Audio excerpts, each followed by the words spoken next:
This video is about famous people and celebrities who passed away in 1987 in the United States. This is the first episode. Before we proceed, please subscribe to our channel to support us. Joyce Jamison. She was born in September 1927 and she died in January 1987. Her age was 59 at the time of her death and she took her own life. Joyce Jamison was an American actress known for many television roles, including recurring guest appearances as Kippy, one of the phone girls in the 1960s television series The Andy Griffith Show, as well as the Blondie in the Academy Award-winning The Apparent 1960. Jamison began work in early 1950s with numerous uncredited roles in films and television. She made her film debut in 1951, playing chorus girl dancer in the motion picture Showboat. Other notable film credits of that early period included Problem Girls in 1953, Tip on a Dead Jockey in 1957, and The Apartment in 1960. In 1962, she starred with Vincent Price and Peter Lorre in Roger Corman horror films Tales of Horror as Annabelle Herringbone. She played Lorre's vulgar, unfaithful wife, and during the course of the film, she and her paramour Price were locked up in Lorre's wine cellar. 1 year later, she again starred with Lorre and Price in the Rogues comedy, The Comedy of Terrors, released in 1964. In 1964, she appeared as a hotel hooker in the comedy Good Neighbor Sam, starring Jack Lemmon and Romy Schneider. Ray Bolger. He was born in January 1904 and he died in January 1987. His age was 83 at the time of his death, and the reason for his death was bladder cancer. Ray Bolger was an American actor, dancer, singer, vaudevillian, and stage performer, particularly musical theater, who started his movie career in the silent film era.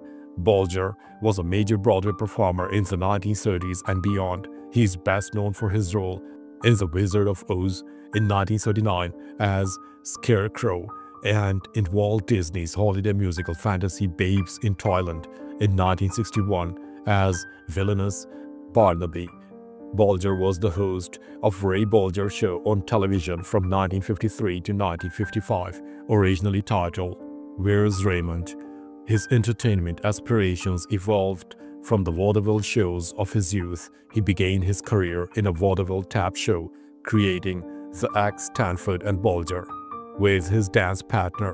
In 1926, he danced at New York City's legendary Palace Theater, the premier vaudeville theater in the United States. His limber body and improvisational dance movements won him many leading roles on Broadway in 1930s. Eventually, his career also encompassed film, television, and nightclub work. In 1932, he was elected to the theater club The Lambs and performed on opening night at Radio City Music Hall in December 1932. Lloyd Haynes. He was born in September 1934 and he died in December 1986. His age was 52 at the time of his death, and the reason for his death was lung cancer. Lloyd Haynes was an American actor best known for his starring role in the Emmy Award-winning series Room 222. A native of South Bend, Indiana, Haynes served in the United States Marines from 1952 to 1964 and during the Korean War. He was a public affairs officer for the Naval Reserve with the rank of commander and an alumnus of San Jose State University. Following his military career, Haynes studied acting at the Film Industries Workshop and Actors West in Los Angeles. His film career included roles in Madigan in 1968, Ice Station Zebra in 1968, Assault on the Wayne in 1971, Look What's Happened to Rosemary's Baby in 1976, The Greatest in 1977, and Good Guys Wear Black in 1978. He also appeared in a number of television series such as Batman and the miniseries 79 Park Avenue in 1977. He played communications officer Eldon in the second Star Trek pilot episode Where No Man Has Gone Before in 1965, but was replaced by Nichelle Nicholas as Lieutenant Uhura when the series went into production the following year.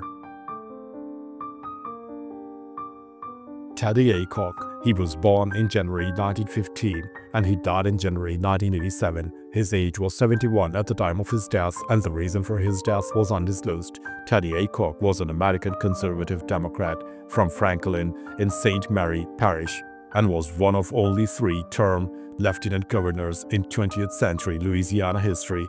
He served from 1960 to 1972. Aycock failed in his only bid for governor in the 1971 Democratic primary. Few lieutenant governors in Louisiana have been elected directly to the governorship. Former Governor Kathleen Babino Blanco of Lafayette is prominent exception. Aycock was born in Franklin to Clarence A. Aycock and the former Inez Krosk. He received his law degree in 1937 from Loyola University in New Orleans and launched his law practice in Franklin. He won the Bronze Star while serving in Europe during the Second World War. In 1945, Aycock married the former Eileen Champagne.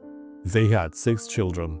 Aycock was elected to the Louisiana House of Representatives in 1952, and though a freshman member, was trapped by incoming Governor Robert F. Cannon as his choice for Speaker. Aycock first won the Democratic nomination for Lieutenant Governor in 1959.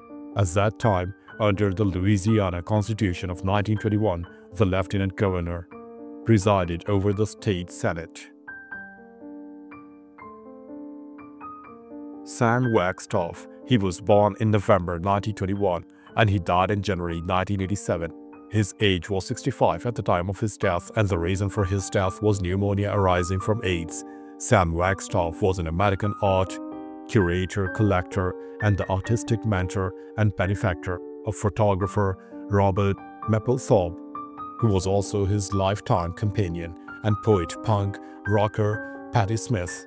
Wagstaff is known in part for his support of minimalism, pop art, conceptual art, and earthworks, but his aesthetic acceptance and support for photography preceded the acceptance of the medium as a fine art. In 1959, a David E. Finley Art History Fellowship took him to the National Gallery of Art in Washington, D.C. He served as curator of contemporary art at the Wadsworth Atheneum in Hartford, Connecticut from 1961 to 1968. In January 1964, he organized the show Black, White, and Gray, choosing exhibits presenting what he described as the sparse aesthetic shared by a number of artists whose work was pared down to a minimum. It is now often referred to as the first survey of minimalist art. In 1968, he was not chosen for the position of museum director. Wagstaff left Hartford for Detroit Institute of Arts, staying to 1971. In addition to his curatorial work, Wagstaff was a noted collector, just like his father, who collected ephemera. R. Bud Dwyer. He was born in November 1939 and he died in January 1987. His age was 47 at the time of his death and he took his own life. R. Bud Dwyer was an American politician. He served from 1965 to 1971 as a Republican member of the Pennsylvania House of Representatives and from 1971 to 1981 as a member of the Pennsylvania State representing the state's 50th district. Dwyer then served as the 70th State Treasurer of Pennsylvania from January 20, 1981 until January 22, 1987, when he took his own life during a press conference. During the early 1980s, Pennsylvania discovered that its state workers had overpaid federal taxes due to errors in state withholding. Before Dwyer's administration, a multi-million-dollar recovery contract was required to determine the compensation to be given to each employee. In 1986, Dwyer was convicted of accepting a bribe from Computer Technology Associates, a California-based company, to award them the contract. He was found guilty on 11 counts of conspiracy, mail fraud, perjury, and interstate transportation in aid of racketeering and was scheduled to be sentenced on January 23, 1987.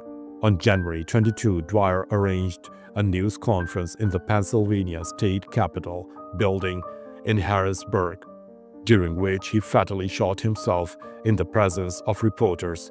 It was broadcast live to many television viewers in Pennsylvania. Lou Darvis, he was born in July 1913 and he died in February 1987.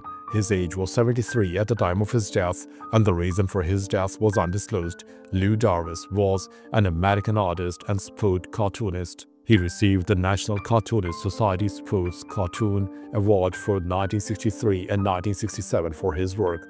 He also authored a book called You Can Draw Cartoons, published in 1960 by Doubleday.